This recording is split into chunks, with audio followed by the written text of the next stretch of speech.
So hello everyone, very good evening. आज हम लोग इसको लाइव करने वाले थे बट रिकॉर्डिंग करना पड़ रहा है। ठीक है, एक तो कुछ प्रॉब्लम थी नेट की वजह से। लेकिन आज थोड़ा सी इम्पोर्टेंट सेशन है यार, क्योंकि एक टॉपर है मतलब मेरी क्लास का। लाइक क्योंकि एक एग्जाम होता है एनएससीजीएस। और लास्ट ईयर क्या हुआ था कि कोरोना के चक्कर में वो एग्जाम जो एनएससीजीएस था और आईएनजीएस जो उसके सेकंड स्टेज होती है, दोनों को मिक्स कर दिया गया था और आईयूकेजीएस के नाम से एग्जाम हुआ था। जनवरी में हुआ था, इसी साल हुआ था। तो अर्चित मेरा स्टूडेंट था और उसका नंबर अच्छे आए थे, उसका वहां पे क्वालिफाई किया था। बट उसके अभी आगे की स्टेज कोई कंफर्म नहीं है। तो अर्चित से मिलने वाले होंगे हम लोग, क्योंकि मैक्सिमम बच्चे अभी भी उस एग्जाम की तैयारी कर रहे हैं और उनके पास बहुत सारे प्रॉब्लम होते हैं। लाइक स्कूल मैनेज नहीं हो पाता है, और स्कूल मैनेज नहीं हो पा रहा है, स्ट्रेटेजी कैसे होती है यार, और फिजिक्स केमिस्ट्री बायोलॉजी मैथ्स कैसे मतलब प्रिपेयर कैसे करें। तो बहुत सारी चीजें होती हैं जो बच्चे मेरे से पूछते रहते हैं क्लासेस में कि sir how to manage and मतलब बहुत सारी चीजें हैं जो बच्चे प्रॉब्लम में रहते हैं। तो एक जो टॉपर होता है ना, या टॉपर भी नहीं, जो बच्चा पहले उसको कर लिया रहता है, उसके पास कुछ ना कुछ एक चीज रहता है कि उसको वो अच्छे से गाइड कर सकता है लोगों को लिए। ठीक है, तो थोड़ा सा आपके अंदर मोटिवेशन आएगा। तो इसीलिए हम लोग अर्चित से मिलने वाले होंगे और अर्चित आपको बताने वाला है कि उसकी पूरी जर्नी कैसे रही है एक साल के अंदर और कैसे उसने इस चीज को प्रिपेयर किया हुआ है। So hello Archit. तो सर कैसे? अच्छा हूँ सर। तो अभी कहाँ पे पढ़ाई कर रहे हो? सर मैं तेलंगाना में हूँ, हैदराबाद में करेंटली। अच्छा, तेलंगाना से बिलोंग करते हो। तो यस ये सर। एनएससीजीएस के बारे में तुम्हें पता कैसे चला? सर एक्चुअली मैंने पहले तो पीआरएमओ के कोर्स के लिए ज्वाइन किया था और मेरे को कहीं से यूट्यूब से पीजे सर के बारे में पता चला। हाँ हाँ और फिर वहां से मुझे अनअकैडमी के प्लस सब्सक्रिप्शन के बारे में पता चला। हाँ हाँ। तो फिर मैंने अपने पेरेंट्स को रिक्वेस्ट किया कि मेरे को वो दिला दे।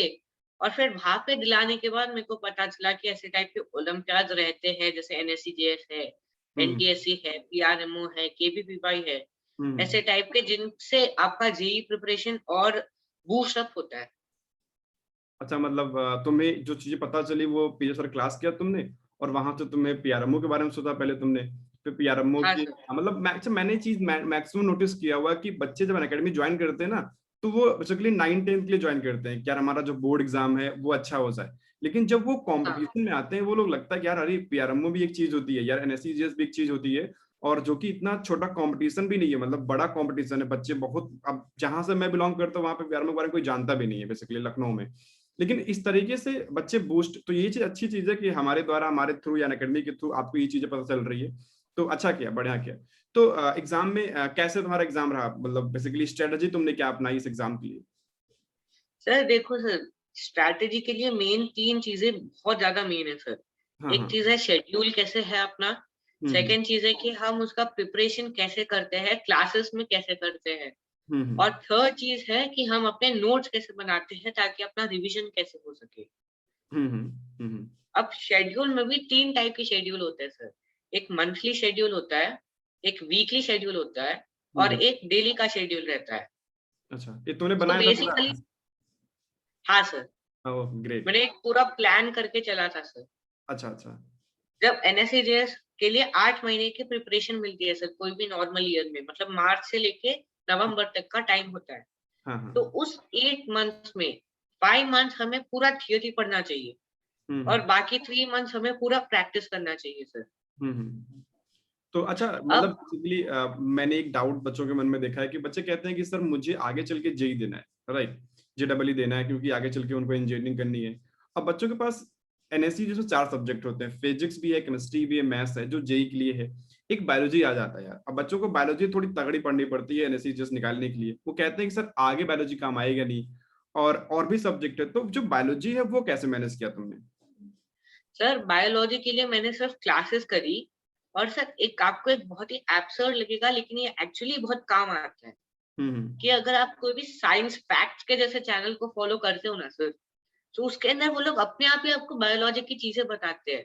और ये सारी जो बायोलॉजी की चीजें होती है ना, ये हाँ। बहुत ही मेन होती है एनएससीजेएस को क्रैक करने के लिए। अच्छा। आप अगर पूरी एनसीईआरटी पढ़ लोगे 11th-12th की, तो भी हो जाएगा, लेकिन वो पूरी एनसीईआरटी रट के रहना एनएससीजेएस के टाइम पे वो बहुत मुश्किल है सर। बहुत मुश्किल है। अच्छा, उससे मैंने जगह नोटिस किया हुआ है कि एनएससीजेएस के क्वेश्चंस थोड़ी से ना अलग होते हैं, मतलब प्रैक्टिकल आते हैं क्वेश्चन, चाहे वो केमिस्ट्री हो गया, चाहे वो बायोलॉजी हो गया, मैथ्स हो गया। मैथ्स का तो मुझे आइडिया नहीं है, लेकिन मैंने फिजिक्स के, केमिस्ट्री के इसके क्वेश्चंस देखे थोड़े से क्वेश्चंस अच्छे होते हैं, मतलब प्रैक्टिकल चीजें पूछते हैं, जो कि क्वेश्चंस बड़े बड़े लैंग्वेज में आते हैं, 4-5 लाइन का लिखा रहता है, तो मैक्सिमम बच्चे उससे डर जाते हैं। तो वो चीजें तुमने ऐसे मतलब अलग अलग चैनल पे और करके तुमने इसको चीज़ संभाला हुआ है, राइट? सर मेन एसेंशियल चीज है प्रैक्टिस। जब हम्म। तक हम प्रैक्टिस नहीं करेंगे हमको पता नहीं चलेगा। अब मेरे को 5-5 लाइन के आंसर क्वेश्चंस थे। मैंने जब प्रैक्टिस की तब मेरे को पता चला कि हमको पूरा क्वेश्चन पढ़ने की जरूरत ही नहीं है। हम अगर मतलब सिर्फ वो क्वेश्चन को देखें और उसमें एनालाइज करें कि कौन सा मेन पॉइंट है। जैसे एक हम्म। पेन लो और अंडरलाइन करते जाओ सर क्वेश्चन में। तो हम्म। अपने आप ही हमको पता चलता जाता है कि वो क्वेश्चन में कौन सा पॉइंट हमें चाहिए, जिससे हम उस क्वेश्चन को सही से आंसर कर सकते हैं। ओके। तो इसमें तुम्हारा टाइम टेबल क्या था, मतलब कोई टाइम टेबल कोई स्पेसिफिक फॉलो किया था कि ऐसे ही मतलब बना के छोड़ यस दिया सर। और अपने मन से पढ़ कर रहा था? नहीं सर, मैंने स्पेशल टाइम टेबल फॉलो किया था इसका। अच्छा अच्छा। तो हाँ दिन में सर। कितना घंटे ऑनलाइन पढ़ते थे, कितना घंटा खुद पढ़ते थे, सब स्टडी करते थे? सर मेनली देखो सिर्फ 5 महीने में, क्योंकि मेरे को पूरा थियोरी कंप्लीट करना था, तो मैं हम्म। हर सब्जेक्ट की 2-2 क्लासेस करता था, 1-1 आवर की। तो अच्छा। टोटल मिला के 8 आवर्स हो गए थे ऑनलाइन पढ़ाई के। और बाकी का जितना भी टाइम बचता है ना सर, हम्म। हमको ऐसा लगता है कि हम उस टाइम पे सेल्फ स्टडी कर सकते हैं, उस टाइम पे प्रैक्टिस कर सकते हैं। लेकिन अपना दिमाग इतना टेंस हो जाता है उस टाइम तक कि हमको लगता है कि ये सब छोड़ो, अपन नॉर्मल बस खेलने कूदने जाए या फिर सो जाए। सर हम्म। उसकी जगह मैं क्या बोलता हूँ कि हम एक वीकली शेड्यूल फॉलो करें, जिसके अंदर हम, जैसे मैं वीकेंड्स पे मेरी क्लासेस कम हो गई थी, मतलब हम्म। सिर्फ एक्स्ट्रा क्लासेस थी प्रैक्टिस की। तो हम्म। उस टाइम पे मैं पूरा दिन सेल्फ स्टडी करता था, पूरा वीक का रिविजन करता था। हम्म। तो उसके कारण एक तो मेरा ज़्यादा शेड्यूल भी बैकअप नहीं हुआ, सिर्फ 8 आवर्स की पढ़ाई की। हम्म। उसमें भी फिर जब मैं वीकेंड्स पे पढ़ने लगा, तो मेरा ऐसे नहीं हुआ कि रोज़-रोज़ सेल्फ स्टडी भी करना है, रोज़ ही एक ही चीज़ को रट रहे हैं अपन। हर दिन का हम एक पूरा वीक का रिविजन कर सकते हैं, एक ही दिन में। हाँ, मैंने नोटिस किया हुआ। होता क्या है कि मान के चलो यार कि आज मान लो कि तुम केमिस्ट्री पढ़ रहे हो मेरे से, और आज तुमने मूल कॉन्सेप्ट पढ़ा, ठीक है, मूल कॉन्सेप्ट कर लिया, तो हमें आज लगता है कि हाँ यार मूल कॉन्सेप्ट मुझे समझ में आ गया, बढ़िया पढ़ा रहे हैं, ठीक है।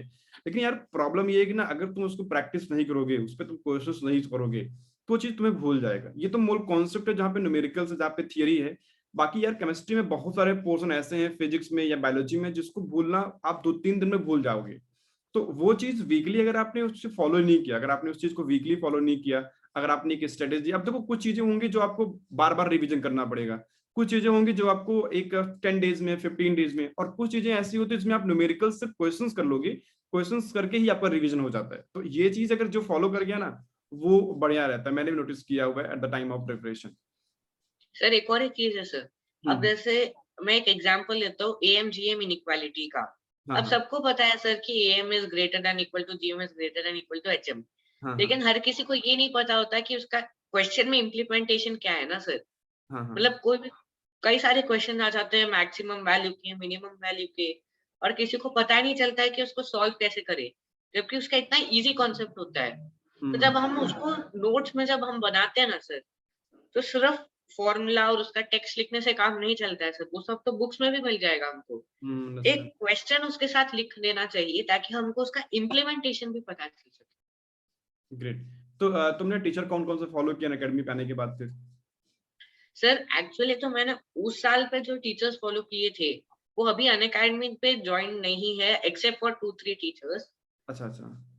हाँ सर, लेकिन मैं अभी के जो करंटली मैं जिनको जब फॉलो तुम कर रहा हूँ उनको भी एनएससीजेएस के लिए नहीं, जब तुम एनएससीजेएस के लिए प्रिपरेशन किए थे, तो तुमने अपना फिजिक्स, केमिस्ट्री, बायोलॉजी और मैथ्स 4 टीचर कौन से थे जिनको तुम ने फॉलो किया?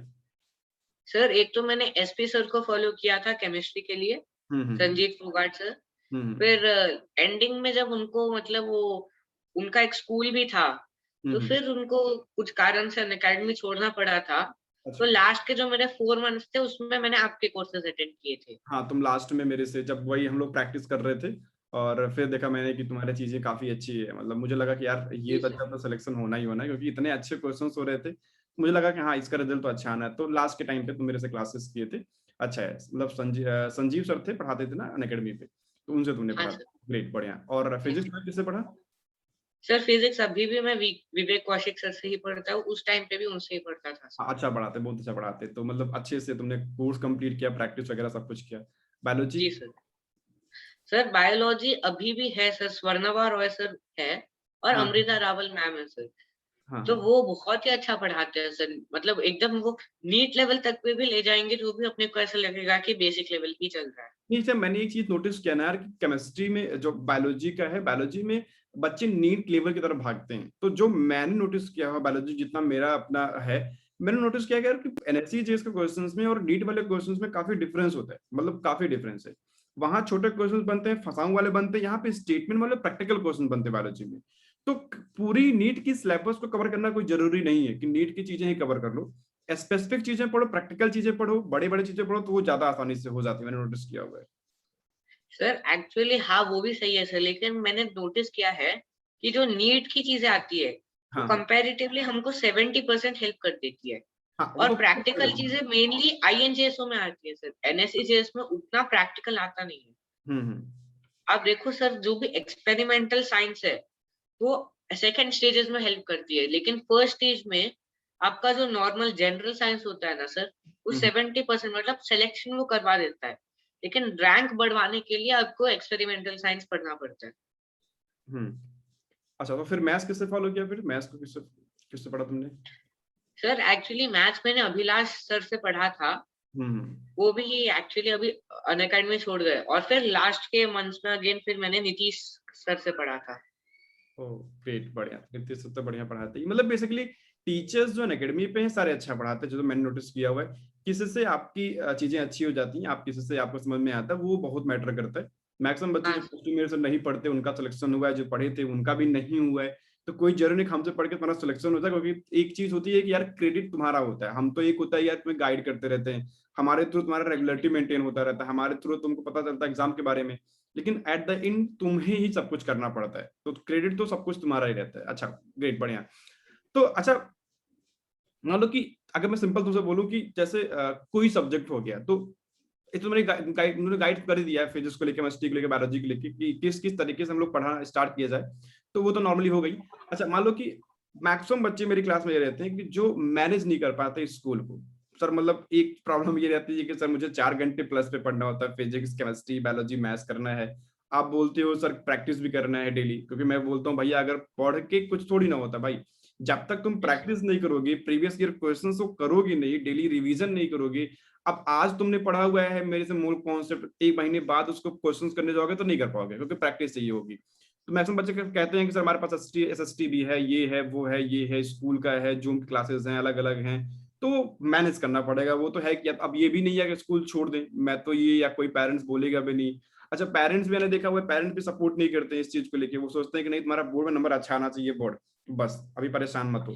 तो उसको तुमने कैसे मैनेज किया, स्कूल कैसे मैनेज किया तुमने?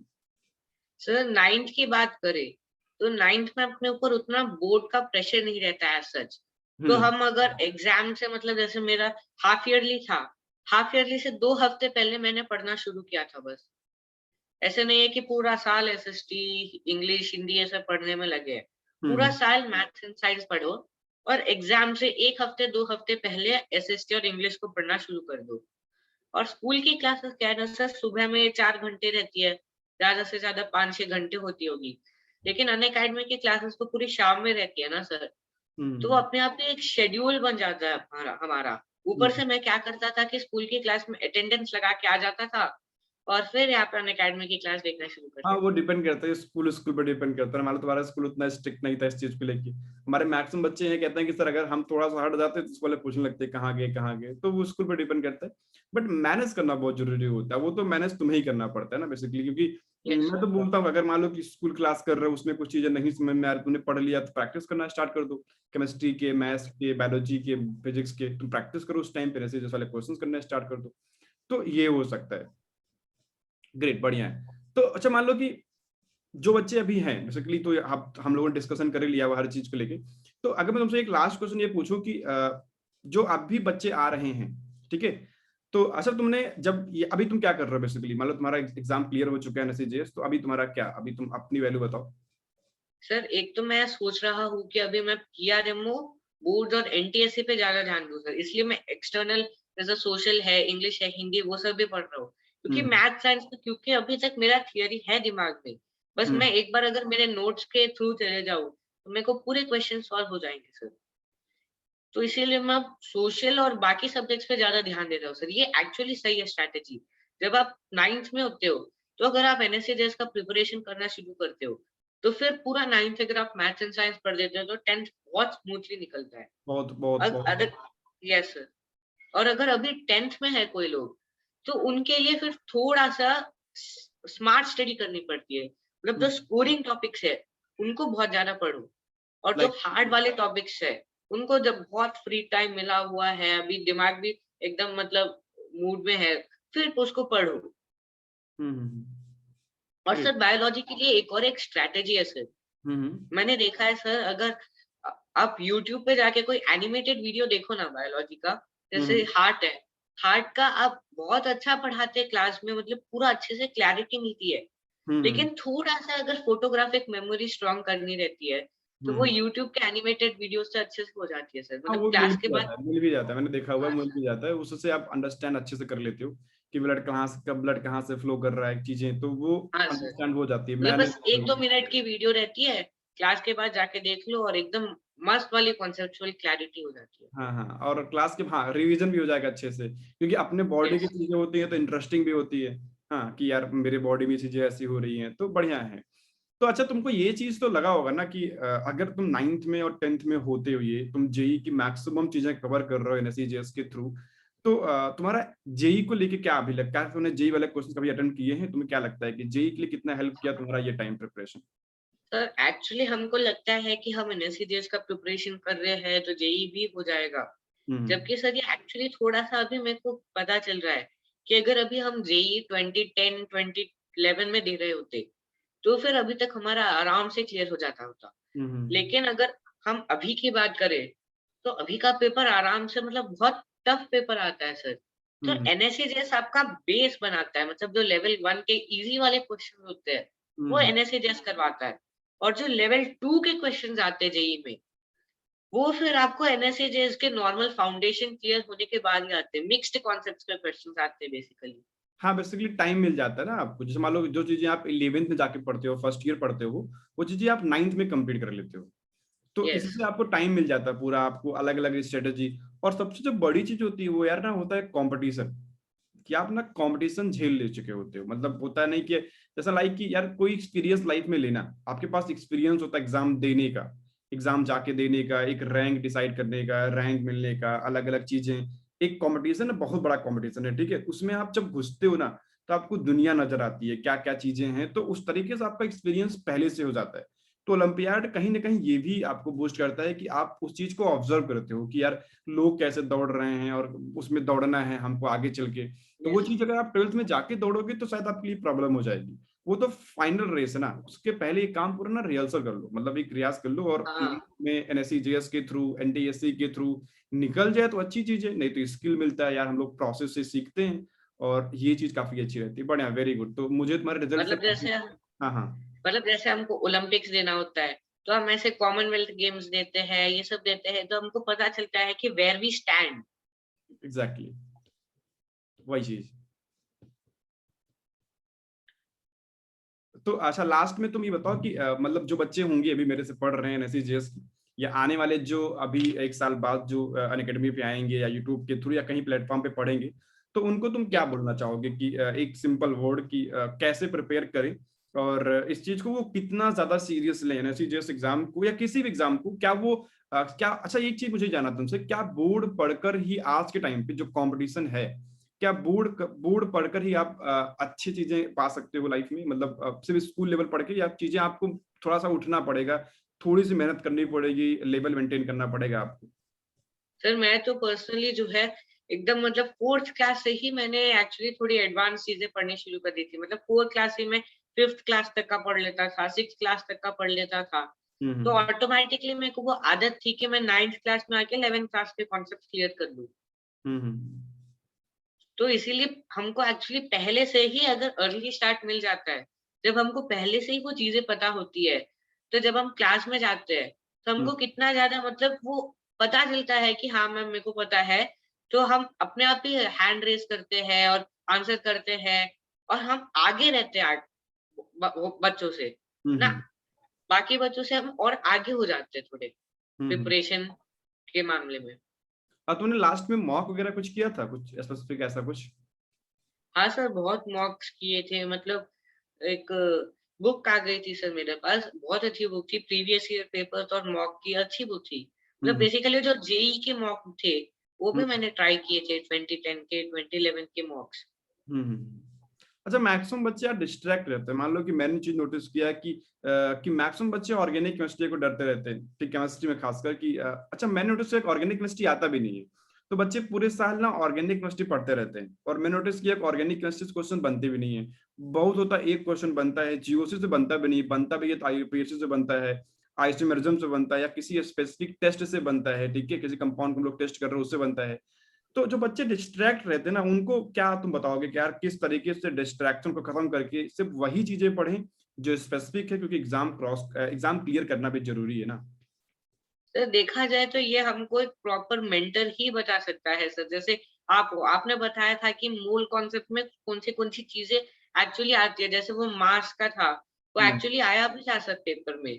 हम्म तो जब हमें एक प्रॉपर मेंटर मिल जाता है ना, जो हमें बताता है, तो अपने आप भी अपने हमें जो है स्कोरिंग टॉपिक्स के बारे में पता चल जाता है। वो मेंटर को इतना एक्सपीरियंस होता है कि वो अपने आप ही स्कोरिंग टॉपिक्स के बारे में हमको बताता है। यही और चीज है। नहीं भी तो हम जब प्रीवियस ईयर पेपर्स को करते हैं ना सर, तो हमको अपने आप ही पता चल जाता हाँ, है ये कि चीज कौन से नोटिस किया हुआ, टॉपिक्स किसी हैं। एग्जाम को अगर क्रैक करना है ना, तो उसके प्रीवियस ईयर क्वेश्चन पे चले जाओ। उसको तुम्हें पता चलना एग्जाम पूछता कैसे, मतलब क्वेश्चंस कहाँ से ज्यादा आते हैं। अब मैक्सिमम बच्चे में नोटिस किया कि लास्ट ईयर मैक्सिमम बच्चे जीओसी को पूरा कंप्लीट कर लिया है 12th लेवल तक, और क्वेश्चंस बनता ही नहीं है। एक लास्ट क्वेश्चन बना भी था, फोटोलिसिस का, ओजोनलिसिस का बना था, तो वो हाँ तीन सर। नंबर क्वेश्चन था यार। मैक्सिमम क्वेश्चन आते हैं मोल कॉन्सेप्ट से, वॉल्यूमेट्रिक एनालिसिस से, रेडॉक्स से, इक्विवेलेंट कॉन्सेप्ट से, टाइट्रेशन से, मतलब 70% वहां से आते हैं। और 10% आपका आता है ब्लॉक केमिस्ट्री से या केमिकल बॉन्डिंग से, पीरियोडिसिटी से आता है। तो उस पर कम टाइम देके, हाँ, वो चीज वेटेज ज्यादा है फिजिक्स में, केमिस्ट्री में, मैथ्स में, उस पर टाइम दिया जाए। और ये चीज आपको कहीं से पता नहीं चलेंगी। ये चीजें सही बता रहे हो कि मेंटर आपके पास है ना, एक होना चाहिए उस सब्जेक्ट का। और सेकंड चीज है कि जब तक तुम प्रीवियस ईयर क्वेश्चन सॉल्व नहीं करोगे, तब तक आपका कोई फायदा नहीं होने वाला है। ग्रेट। तो यस। अच्छा लगा मतलब बातचीत करके। और ठीक है, बढ़िया। तो अभी कहाँ पढ़ रहे हो तुम? सर मैं अभी भी अनअकैडमी से ही पढ़ रहा हूँ, यहीं से ही हूँ मैं, मतलब। तो अभी जेई पे तुम आ गए हो, जेई पे मतलब अभी से चले गए जेई पे हाँ पढ़ने? सर। तो ये चीज हाँ अच्छा। सर, जेईई पे। तो अच्छा है सर मैंने नोट्स दिखाना चाहूँगा सर कि मैं कैसे टाइप में नोट्स बनाता था। अच्छा, तुमने रखा हुआ है नोट अपना? हाँ सर। हाँ, दिखा तो सकते सर देखो सर, ये इलेक्ट्रोस्टैटिक से नोट्स कैसे बनाता था सर। मतलब हो। फॉर्मूला मेन में लिख देते थे। हाँ। और फिर एंड में मैं चैप्टर खत्म होने के बाद उसके मेन क्वेश्चंस लिख देता था सर। हम्म तो ये देखो सर, जैसे एटॉमिक स्ट्रक्चर की बुक है।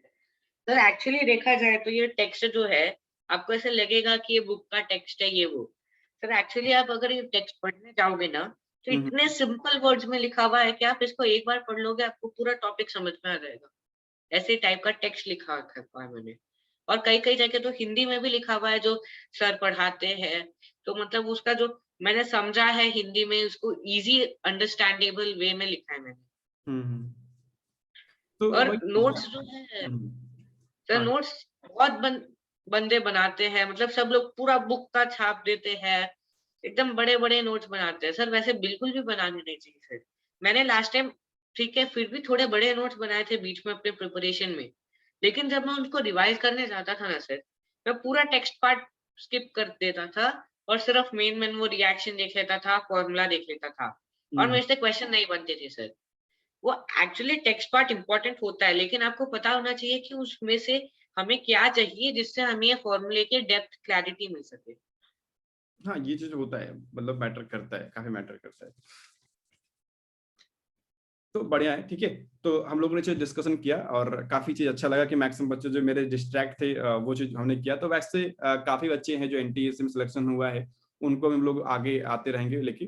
तो बढ़िया है, ठीक है। All the best for your future and आगे जो आप एग्जाम देने वाले होंगे उसके लिए, चाहे वो क्या। तो थैंक यू ट्राई सर। करो, ठीक है। अभी तुम्हारे पास बहुत टाइम है। अगर तुम्हारे अभी तो तुम 9th में हो, ठीक है, 9th में हो तुम। और अभी तो तुम्हें 10th है, 10th में एनटीएससी है, एनएससी, अभी एनटीएससी है। और इसके बाद एनएससी के स्टेजेस बची हुई तुम्हारे लिए, ठीक है। उसको भी ट्राई करना है, केवीपीवाई है, बाकी एनएससीसी, एनएससीपी, तो उसको ट्राई करो। और जेई के लिए बढ़िया रैंक लाओ, ठीक है, जिससे से ये पता चले कि यार हाँ एनएससी जिसमें मैंने गाइड किया था अर्चित को, तो वो जेई का रिजल्ट लेके आए तो फिर से एक मौका मिलेगा इंटरव्यू करने का, ठीक है, अर्चित अग्रवाल का। तो अच्छा, तो मैंने नोटिस किया कि तुम्हारे नाम के आगे इसरो लगा हुआ है, उसका क्या लॉजिक है? सर एक्चुअली वो मेरा गोल है सर, मेरे को इसरो में जाना है सर। ओह ग्रेट, बढ़िया, तो सफिक्स लगा सर हुआ एक्चुअली हाँ सर, मेरे को बचपन से ही एस्ट्रोनॉमी और ये सब में ज़्यादा इंटरेस्ट था सर। मेरे को ज़्यादा प्रोग्रामिंग मेरे को उतना पसंद नहीं है सर। हर किसी का अपना-अपना प्रेफ़रेंस है। रहता है। हाँ हाँ हाँ तो कई लोग मेरे को ये भी बोलते हैं कि चलो एक बच्चा तो ऐसा मिला जिसको आईआईटी से हटकर कुछ चाहिए। सर हाँ। हर बच्चा आईआईटी के पीछे लगा रहता है सर। आईआईटी से हटकर भी बहुत कुछ रहता है। आईआईटी बहुत अच्छा है, लेकिन उसके जैसे और भी कॉलेजेस है, और भी स्ट्रीम्स है, और भी मतलब अपॉर्च्युनिटीज़ है जिसको हम एक्सप्लोर कर सकते हैं। हाँ, मैंने चीज नोटिस किया, एक लास्ट ईयर मेरे पास बच्चा पढ़ता था, लोग साथ पढ़ता था, तो उसका इनिशियल में हुआ नहीं सिलेक्शन, तो उसने बोला कि सर, मैंने बोला कि यार तुम्हारे नंबर थोड़े कम आए, पीआरएम में उसका हो गया था, तो उसने, हमने कहा कि यार तुम्हारे नंबर थोड़े बहुत कम आए, डिप्रेस्ड हो गए हो, या तुम्हारा जेई के लिए तुम्हारा फायदा करेगा नहीं करेगा, तो उसने बोला सर मुझे जेई देना ही नहीं। तो हमने कहा भाई क्यों? कह रहा है कि सर मैंने अलग सोचा हुआ है, मुझे मुझे मैथ्स में काफी इंटरेस्ट है, तो मैं मैथ्स को लेके आगे बढ़ना चाहता हूँ। तो हमने कहा ये तो भाई नया कहानी मुझे मिला हुआ है, क्योंकि मैक्सिमम बच्चे परेशान है जेई को लेके, मेंस, एडवांस, सिलेबस, कंपटीशन, इसको लेके इसकी अलग सोच है। तो थोड़ी सी अगर आप यस, सोचते हो ना कि जेई और नीट ही सब कुछ नहीं है, बहुत सारी चीजें हैं जो जिससे आप जा सकते हो आगे। थोड़ा सा आपको सोचना चाहिए और उस चीज को देख करके कंपटीशन को आगे लेके इस चीज को करना चाहिए। बाकी ओलंपियाड एक बहुत अच्छा रास्ता है आपको आगे की प्रिपरेशन को तैयार करने में, यानी कि हेल्प करता है। और कंपटीशन दिखाना कि जो चीज आप देखते हो, क्योंकि आप जब 11th में जाके कोई चीज गोल बनाते हो ना, थोड़ा आप पीछे हो जाते हो, राइट? तो अगर आप 8th में, 7th में या 9th में भी आप अपने गोल को फिट करते हो और उस चीज को थोड़े थोड़े से, यानी ओलंपियाड के थ्रू आप, मतलब ओलंपियाड ना, एक मतलब सोचा केमिस्ट्री में एक जो कैटलिस्ट होता है उसकी तरह वर्क करता है। लाइक आप एनएससी जेएस की तैयारी करते हो तो एक जो आपका जेई का गोल हो गया ना, वो कैटलिस्ट की तरह वर्क करेगा कि आपकी जो प्रिपरेशन उसकी रेट बढ़ा सकती है, आपका आपके गोल जल्दी अचीव हो जाएंगे और आपकी रैंक भी अच्छी आएगी यार, वो तो अच्छा कॉलेज में मिल जाएगा, तो ये काफी अच्छी चीज है, ठीक है। तो जल्दी अच्छा भी लगा। और इज़िली भी। वही वही चीज तो बढ़िया है, ठीक है। अच्छा लगा तुमसे बात करके, फिर हम लोग फिर से मिलेंगे और किसी और टॉपिक पे डिस्कशन करेंगे तुमसे, ठीक है। बाकी चीजें जी सर, जेई के लिए तुम्हारी बहुत बहुत मतलब शुभकामनाएं। आगे चल के तुम जेई में थैंक यू क्लियर सर। करो और बड़े बड़े एग्जाम्स क्लियर करो यार, फिर से हम लोग यहाँ पे तुमको बुलाएं और जी तुमसे सर, इस तरह से डिस्कस करें, राइट? सो चलो ठीक है। जी सर। तो ठीक है, okay, bye bye, take care, bye bye bye, sir. Bye bye.